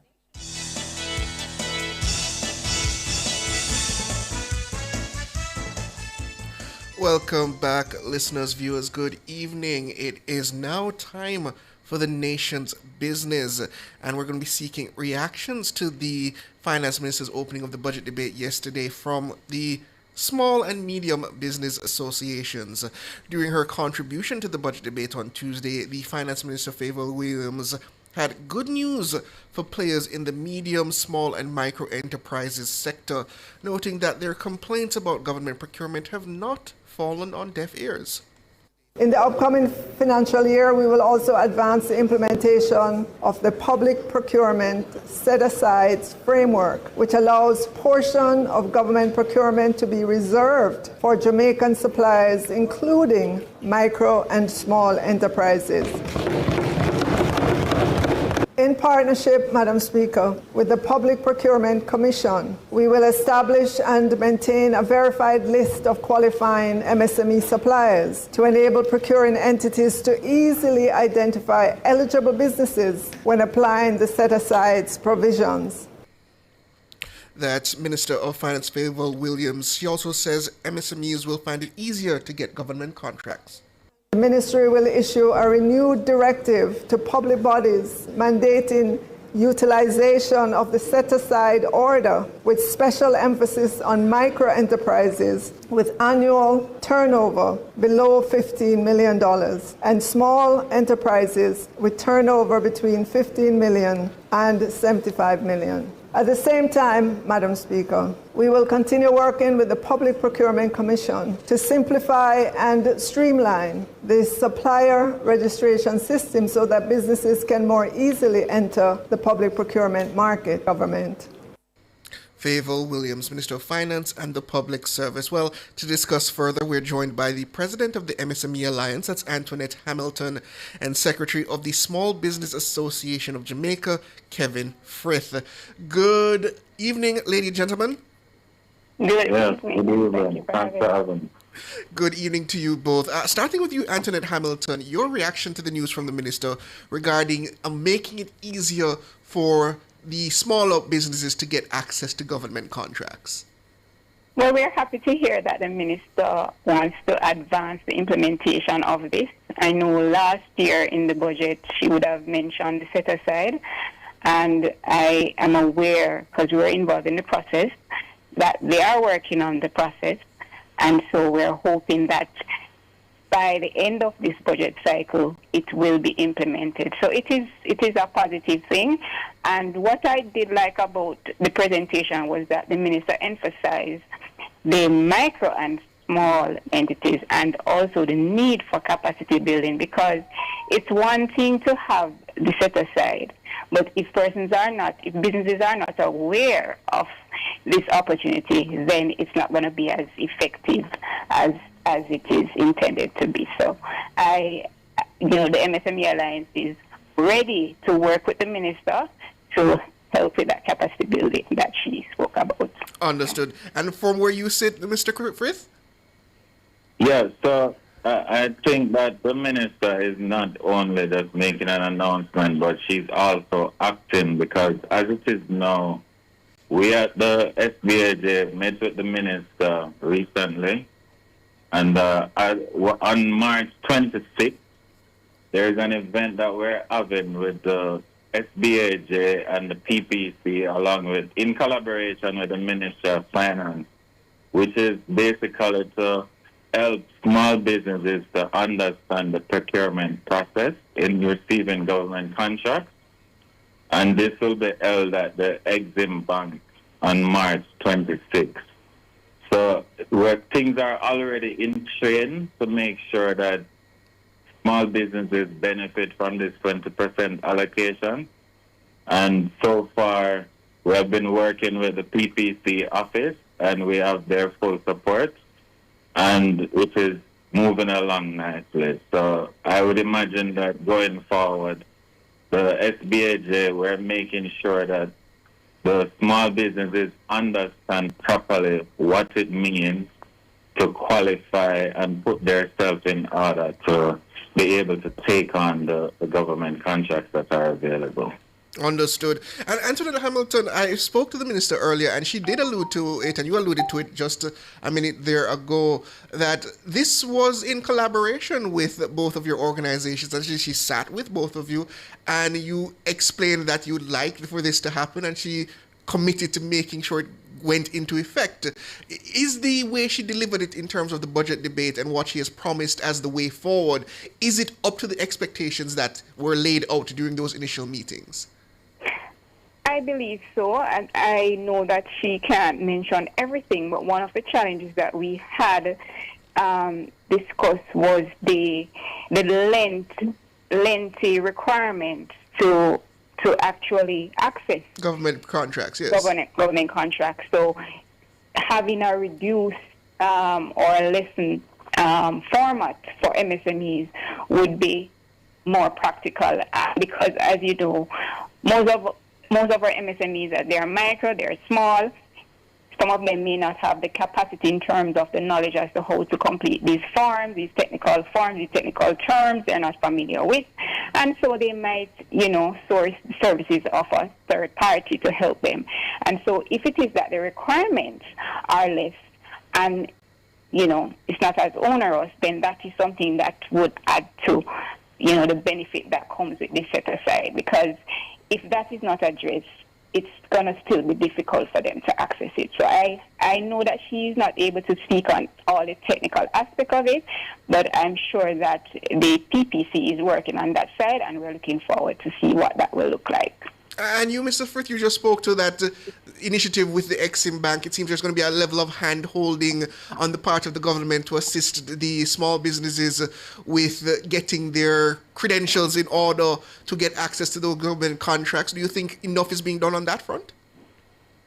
Yeah, so the event will be at Exim Bank, but this is in partnership with in collaboration with the Ministry of Finance, and as well as the Public Procurement Commission. And when we met with them recently, we'll also have a meeting with them tomorrow to kind of finalize on some things leading up to the event. But some of the things that we discussed is basically, I think a lot of the MSME is just not clear on what the process is, because when we met with the PPC office, it's really not as complicated as one may think. I think it is just a misunderstanding of how to go through the process. So PPC office says that they have given their full support and commitment that they're willing to work with the sector to break down the things that one would need to put in place to qualify for a government contract. So I would imagine that, and this is not just a one-off event. We're going to have it on March 26th, and we're looking to have them as regular as possible until when we get full take-up of this 20% allocation. Understood. And I understand that the thresholds are 5 million, 15 million, and then 75 million, correct? Are the thresholds under the new arrangements, the set-asides? Mr. Frith, are you there? Yeah, repeat the question. No, I'm just trying to refresh my memory. It's 5 million, then 15 million, and then 75 million for the set-asides, the different brackets. Yeah, well, it starts, the first one it's 3 million. I don't have all the information with me now, but I know that it starts at about 3 million. I preface that with my question because I think a lot of Jamaicans, especially when we talk about the business world, that doesn't sound like a lot of money. But what does that mean to like a small business a small businessman who's trying to get his foot off the ground, especially when we're talking about after such a difficult time, such as Hurricane Melissa? These are very significant sums. Most definitely. For any micro or small business, a $3 million contract means a lot. And, we have been listening to our members, and we met with the minister. She gave our full commitment, put us on to the relevant persons at PPC office that we need to be in dialogue with, and we're working together to making this possible. So, the members are very excited and they're looking forward to it, and we're encouraging all the small business operators to register. The capacity for the room is not a lot, so space is very limited, so register early. But the opportunities are there. It's just a matter of understanding how to capitalize on it. And that's what the event on the 26th, as a matter of fact, the theme of the event is Get Ready. So we're pushing for small businesses to get ready to take up this opportunity. Understood. And Antoinette Hamilton, what say you? The minister gave the assurance that your players will not be crowded out by those larger, probably more well-resourced firms, that you will get this set aside for those smaller businesses so they can benefit from these government procurement contracts. Are you satisfied with that assurance? Well, interestingly, last year, before the budget debate, the MSME Alliance submitted a proposal document to the minister regarding collaboration to roll. Ms. Hamilton, are you there? Oh dear, unfortunately lost Ms. Hamilton. We'll try to get her back. Are you still with us, Mr. Frith? Yes, I'm here. Okay, so I put the question to you in terms of the assurances given by the minister that you won't be crowded out by the larger firms, that these set-asides will be in effect throughout the public sector for you to benefit from. Are you assured by those assurances, I should say? Well, coming out of the meeting with the minister, I know we're having an event coming up 26. So far, I think the minister has kept her commitment. It's just now a matter of how do we get the small business operators to position themselves to take on this opportunity. So I think as long as they're ready and can take on the contract, then I don't see anything that would prevent it, because so far in discussion with the PPC office, they themselves is looking forward for the small businesses to take advantage of this 20% allocation. Understood. And back to you, Antoinette Hamilton. We lost you there, but I want to give you the opportunity to finish your point. Right. So I was saying, interestingly, last year, prior to the budget debates, we had met with the minister about the same public procurement issue, and we had made a proposal. We had submitted a proposal for a national sensitization drive for the public, getting MSMEs on the platform. I'm happy to hear that SBAJ has now been involved in that process. But, as I've said before, it has to be a national initiative, because quite often we tend to focus on Kingston and St. Catherine, which is not Jamaica, and we see what Melissa has done in other areas. So it has to be a national effort. We are willing to work with SBAJ, work with PSOJ, work with JMEA, JCC, because they do have MSMEs as well as a part of their membership, to really make this a national initiative. And I'm going to take the opportunity to resubmit that document to the Minister, and let us look at it as a private sector public partnership to make this not just a Kingston and St. Catherine initiative, but an island-wide initiative. Because, yes, it is one thing to go on the platform. It's quite easy, and I agree with Mr. Fritz. It's quite easy to get onto the platform, but the technicality of submitting the document, having used the platform, I can tell you, the enhanced and reduce processes will definitely help, and that is where we need to get the education out. And it has to be island-wide. It can't be just, territorial. So that is what we would like to see going forward, and we're ready to work with the Minister to get that done. Understood. So she's trying. I see that she's trying. Understood. With the 5 minutes left to us, I want to put it to you both, starting with you, Antoinette Hamilton. The announcements made regarding reforms to the financial sector, increasing the cap of what a private pension can invest in private companies, as well as life insurers. I know you have complained, and your predecessors have complained bitterly about this matter of where do we get the capital? Where do we get the investments from? Do you see this as a potential avenue going forward? Well, you hear what? This is not my area of specialty. What I will comment on, though, is to say that what the Minister has announced about the competitive platform for businesses to access interest rates from different entities to know what is out there. Yes. That will allow them to make better, more informed decisions about their borrowing habits, and possibly get lower interest facilities. Also, the fact that the Minister has indicated that they are 50% compete with the enhanced KYC, that is something we would have hoped for a timeline, but we'll work with it. That is something that we're looking forward to. I think she said 2027. They're on track for 2027. Well, that is fine, because the DOJ governor did say it will take about 2 years, and I think that was last year. So I think we're on track. But I must commend the DOJ governor and his team, as well as the minister, for the competitive platform, because that is definitely something that will help to allow MSMEs to make better and more informed decisions about borrowing. Understood. And you, Mr. Frith?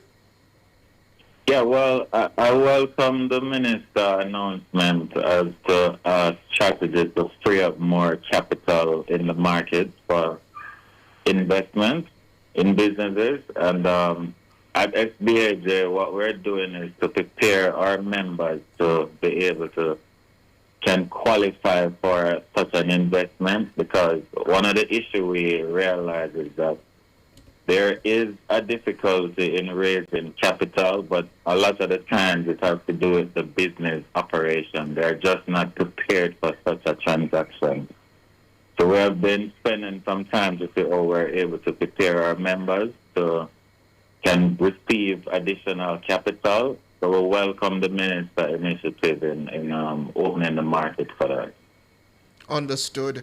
And Antoinette Hamilton, just a final word to you. Is there anything from the minister's budget debate presentation yesterday, or was there something that you believe was lacking from the minister's budget presentation yesterday that you hope that she will address in her closing when it comes up in about a week or so?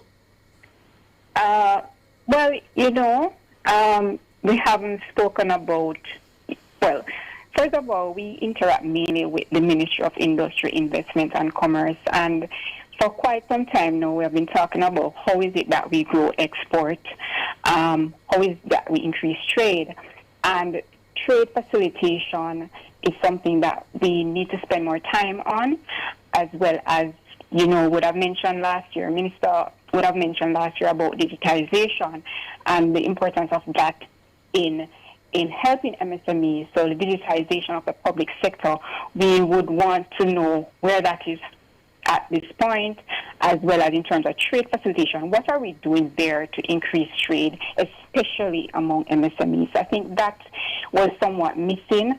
I know last year the minister mentioned about the microstock exchange. Would have hoped to get a little update on that, having worked on the process with the team. Would have hoped to see what's our decision, what's our take on that. But, let's wait on the second. Understood. And you, Mr. Frith, anything that you believe the minister should address in her closing of the budget debate? Well, no, I think that the presentation was very solid. But what I think, though, is that we're allowing the minister to make our final presentation before we'll share any view on it, because we're allowing the time for her to present everything before we should comment on it. Understood. But so far, it's a solid presentation. Understood. That's Kevin Frith. He's the Secretary for the Small Business Association of Jamaica. And we also had with us the President of the MSME Alliance, Antoinette Hamilton. Thank you both for joining us this evening. You're most welcome. Thank you. Have a good evening. We take a break, listeners, and then we come back with Around the World.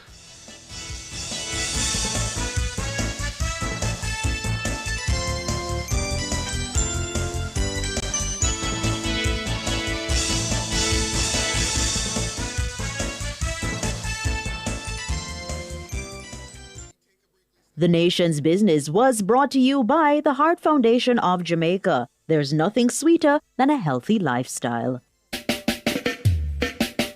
So some of you have been listening longer than I've been talking on radio, so this is our way of keeping it strong together. Join the nationwide 90 FM Family Club on Patreon and stay with us.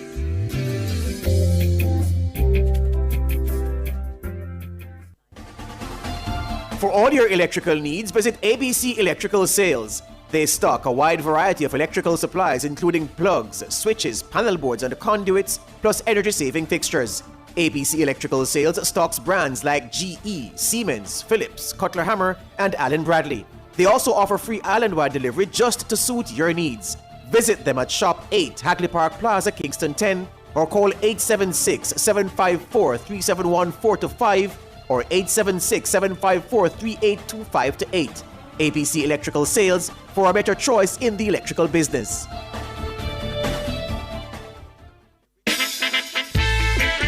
If you've ever called in, shared your story, or got help on this show, then you're already family. Now make it official. Join the nationwide 90 FM Family Club today on Patreon.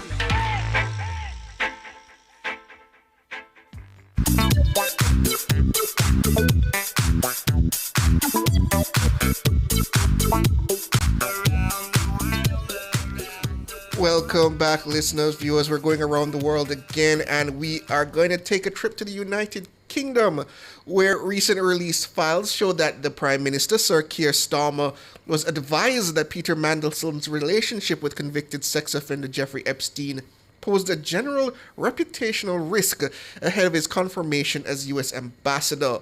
The file also showed that Starmer's national security advisor said Mandelson's appointment was weirdly rushed. Starmer has previously accused Mandelson of lying during the vetting process. However, the BBC says Mandelson is of the view that he answered questions about his relationship with Jeffrey Epstein in the vetting process accurately. The files also contain details about the terms of Mandelson's severance, including his request for a payout of £547,000. He ultimately received £75,000. According to the BBC, Mandelson takes issue with the claim he requested or demanded more than £500,000 in the severance package. In the meantime, Conservative leader Kemi Badenoch says the Prime Minister should resign, accusing him of lying repeatedly about what he knew regarding Peter Mandelson's link. More in this report from Sky News. for so long, the Prime Minister has tried to make this about Peter Mandelson's lies. What this shows is that it is Keir Starmer himself who has lied repeatedly since the very start to the whole country about what he knew, when and how. And these files have exposed the fact that the Prime Minister has not been honest with the country or with the Commons about the extent to which he knew about this relationship. One of the things that we've seen here is that Mandelson asked for more than £500,000 as a payoff after his sacking. He received $75,000, much less, but still that much taxpayer money. What do you make of that? Well, I think that this is yet another indictment of Keir Starmer's judgment. He wants to make this all about Peter Mandelson asking for money. The fact is, he wouldn't have been paying out that severance package if he hadn't appointed him in the first place. And the vetting that we have now seen, the documents that we have now seen, have shown that the Prime Minister should never have made this decision. He has not been honest with the country. He's not been honest with Parliament about what he knew. Now he's complaining about the severance package, but the fact is he's the one who signed it off in the first place. And so what are you saying about Keir Starmer? What should he do now? Well, I think that Keir Starmer is a man who is in office but not in power. He is held hostage by his backbenchers, and they can see right now that as much as the Prime Minister wanted to make this about Peter Mandelson, this is really about Keir Starmer being dishonest with them, with the country, with Parliament about what he knew. There are not enough Conservative MPs to remove the Prime Minister. He won a landslide. I think Labour MPs now need to consider their conscience and their position and ask if this man is fit to run our country. So is this a resigning matter? Well, I think that it is, but we can't make him resign. But presumably your message to him is yes, you need to resign. The only people who can fix this are Labour backbenchers. They can see that Keir Starmer has lied repeatedly about what he knew and when. He's tried to make this all about Peter Mandelson. This is about his judgment, and they should consider whether this is someone who is fit to run our country. He did it again at PMQs today. He says things that are simply not true to try to get himself out of a hole. All of this mess is of his own making. On kind of what you're saying are lies at PMQs today, can I just ask you, you're questioned a lot about your position on Iran, accused of a U-turn. Can you clear it up? Did you ever say that we should be involved in offensive action in this conflict? My position has been very clear. The fact is, we were not part of this war. I did think that we should have allowed the US to use our bases sooner.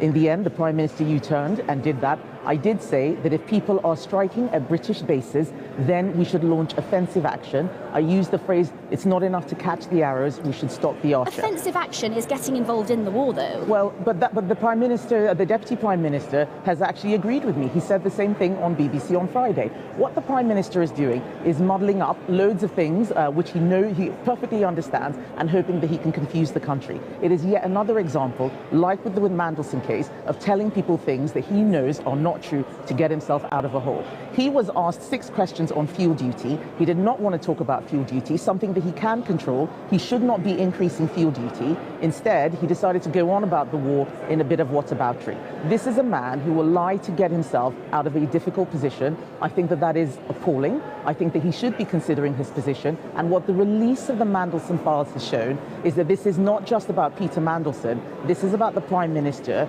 whose judgment is so terrible. He appointed the best friend of a convicted paedophile to a job knowing the full extent of their relationship. He should consider his position. Okay, I mean, this is a really, hopefully an easy answer, but do you think he should be resigning then?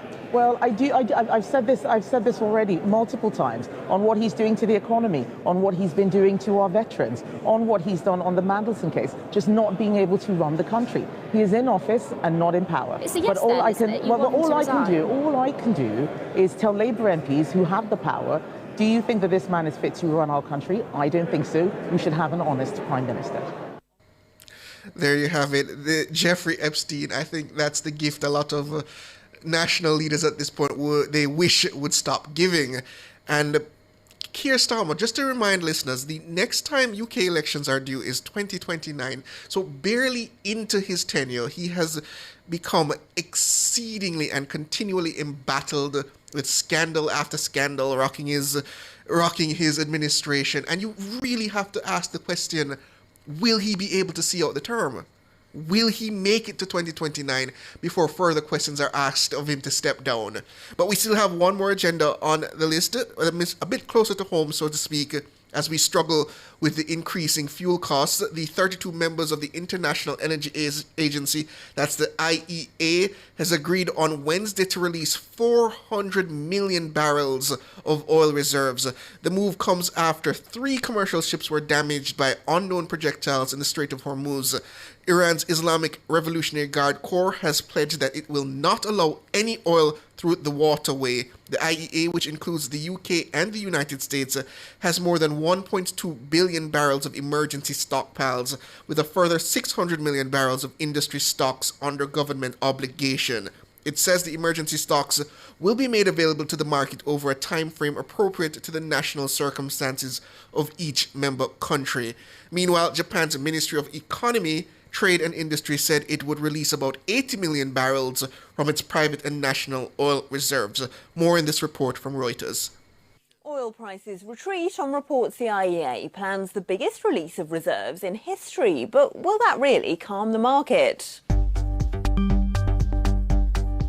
Oil markets look steadier this Wednesday morning after reports the IEA could today agree its largest ever release of oil reserves. Crude prices have seesawed over the last 24 hours after the US Energy Secretary first posted that the US Navy had successfully escorted a tanker through the Strait of Hormuz and then deleted the post. The US does say it has eliminated 16 Iranian mine-laying vessels after reports Iran had started mining the strait. Well, Russ Mould is investment director at AJ Bell. Russ, will releasing oil reserves make a difference for the market, or does a tanker need to get through the strait before traders calm down? Yeah, I think the fact that oil hasn't gone back to anywhere near from where it came before the war would suggest that oil traders are sceptical as whether there'll be a sustained benefit from the release, depending on how big it is. They're talking about, 400 million barrels?